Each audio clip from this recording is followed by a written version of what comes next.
Hey, good morning, everyone. Welcome. Thank you so much for being here. My name is Helen Jarvin. I head up the DSO Strategic Programs team at the Energy Networks Association, and will be your chair today for the flexibility and forecasting stream. So this session is all about some of the hardest, but also the most interesting challenges that are facing our energy networks as the system becomes more distributed, more dynamic, and more dependent on real-time decision-making. You'll hear from representatives across the energy networks. They will each have 15 minutes to set out a clear problem statement, and these are the real challenges that they're grappling with today, being shared to invite your new approaches and new collaborations.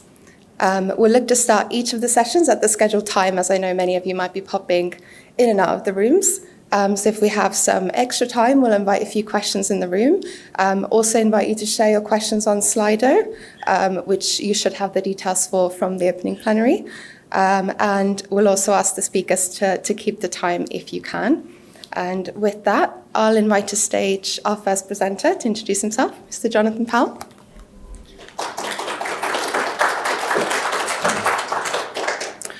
Hello, good morning, everybody. I don't think we need to worry about time on this one. This one's going to be fairly brief.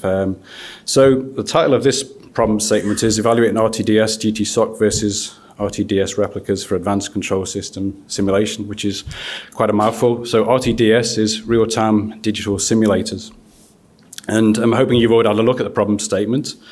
But we'll begin with what is a digital simulator. So it's a physical control hardware which interacts with a virtual model of the electricity network in real time. So that's what we currently use is the RTDS system, which is generally considered to be the state of the art. We work with SSE. I'm part of SSE and transmission. Work largely with the HVDC Centre, which is a SSE asset, but has full access to all the networks. So they have a number of replicas, one of which is the Caithness-Murray, which is an HVDC link. And one of the things that you can do with the RTDS is basically it's a digital model of a digital twin of the system.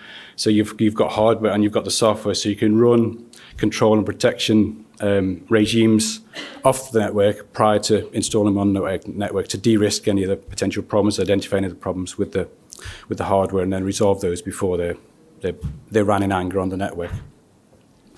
One of the challenges or one of the issues with the current RTDS system is it's quite resource intensive. It takes up a lot of space, a lot of racks, and which is evident at HVDC Centre up in Cumbernauld in Scotland. There's integration complexity, particularly when we're looking at a range of vendor hardware systems, and it's very expensive. It can cost hundreds of thousands of pounds, if not into the millions.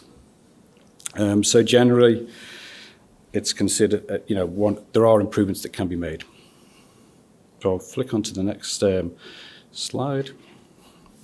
So that's really what I've just covered. And what you can see on the right, the figure really kind of shows that schematically of how that works. You have a simulated signal from the RTDS, which feeds into the hardware, and then the response of the hardware feeds back into the RTDS system, and that loop follows in the response, and that's in real time and in fractions of a second to milliseconds.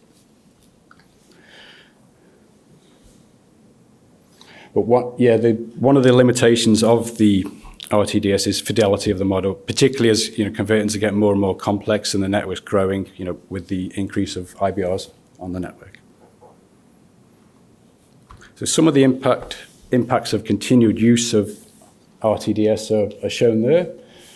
The number of nodes, scalability is limited. With scalability comes, increased requirement for space, but also beyond, potentially beyond the limits of the RTDS as it's been designed. And of course, there's an exponential or a massive increase in cost with RTDS as you expand its capabilities.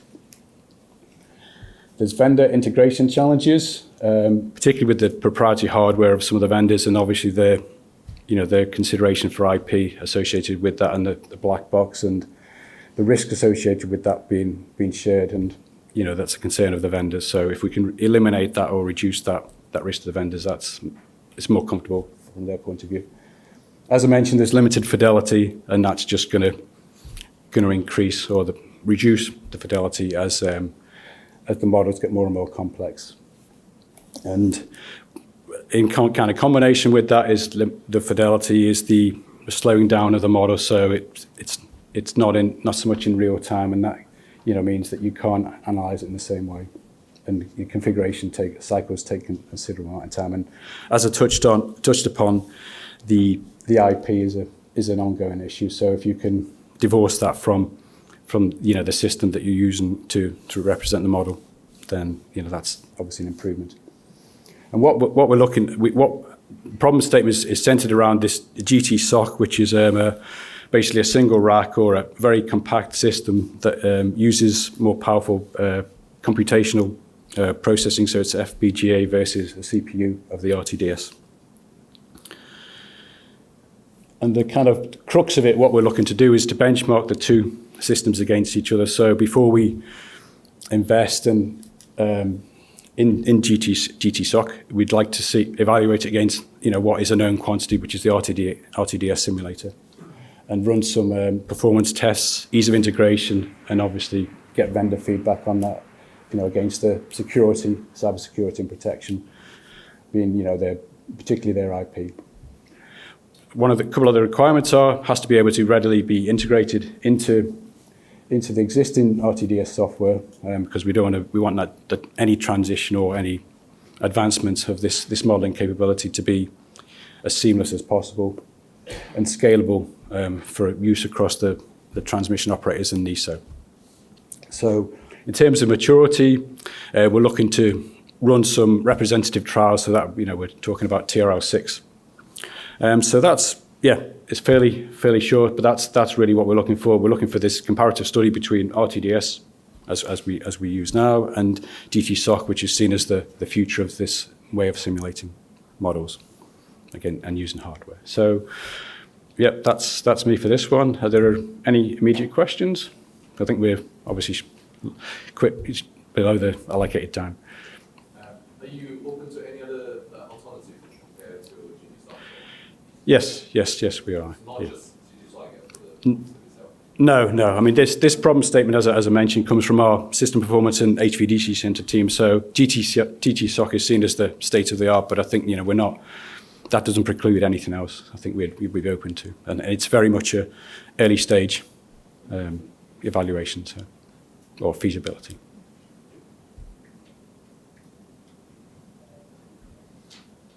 Any other questions that come to mind? Or if not, then you can come and speak with me afterwards.